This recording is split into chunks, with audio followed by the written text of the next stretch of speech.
Good morning, everyone. Yes, Mikey is at work. It's Monday morning. He had to go in early, and he's going to have a hell of a week at the farm. Really busy. This is their busy time of year.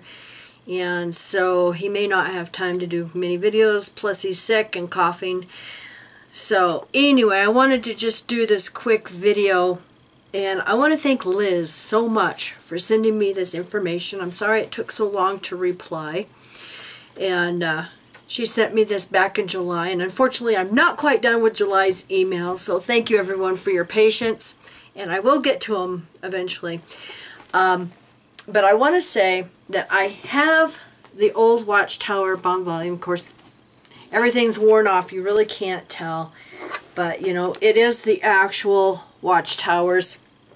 Now, I took a scan of this, you know, and this is the actual Watchtower. So, you know, Flooding can't come back later and say that I took it out of context and all of this. So I'm just going to read the entire thing just so I don't get accused of taking it out of context. Okay, this is the May 1st, 1903 Watchtower.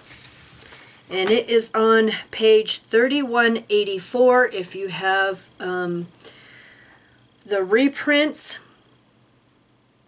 And wow. So anyway, thank you so much, Liz. This was very bizarre. You know, Watchtower preaches they have nothing to do with the astrology. Jehovah's Witnesses, I want you to listen to what is being said here and pay close attention, because it has to do with Watchtower and astrology. And I'm going to put the link to the scan down below in the description. Like I said, I did a scan right from my Watchtower, so chain of evidence is not leftist source. Okay, views from the Watchtower, an astrologer's outlook. We seriously question all the claims of astrology, yet the following, from whatever source the suggestions come, even though of the adversary himself, seem remarkably true to our expectations based upon the word of the Lord. For this reason alone we present them here as follows. Saturn is the representative of the great motive power that has dominated the mind of man up to the present time. The great organizations of capital, attracting now so much attention, are in reality the last great struggle of the Saturn god to save his throne. But his efforts will be futile, yet far from useless, for he is blindly doing service for a still greater god, in the same way as the other planets have contributed blindly to Saturn's glory.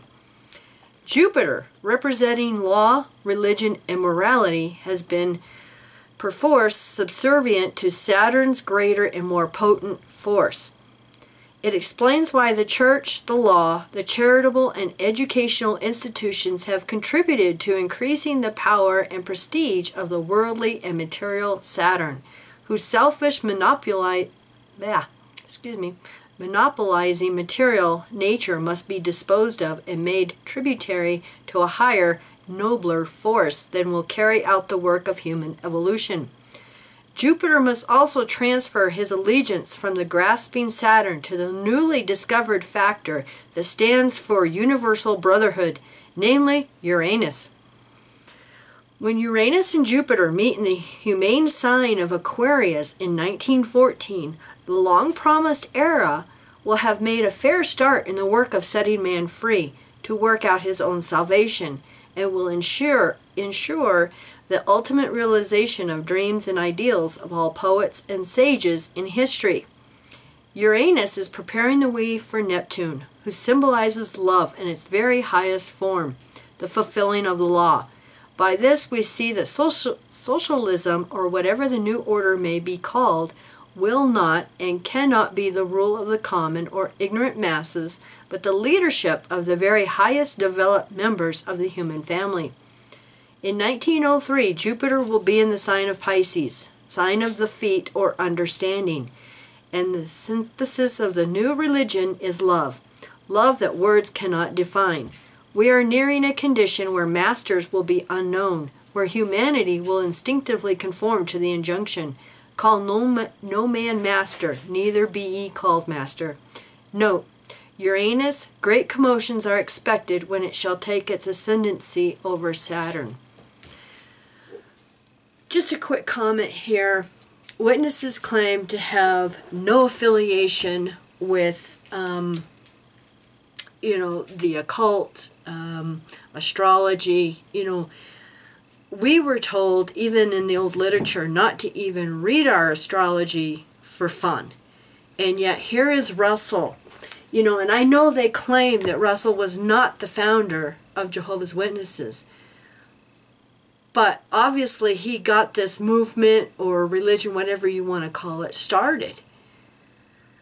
So how can he possibly be, God's chosen one to bring truth back to the world? He can't. He can't. God has nothing to do with Belial. So, how can he possibly have any connection with astrology and seem remarkably true to our expectations, even though of the adversary himself? Wow. So, just a quick thought, and thank you very much, Liz, and you all have a great day. Bye. Love you.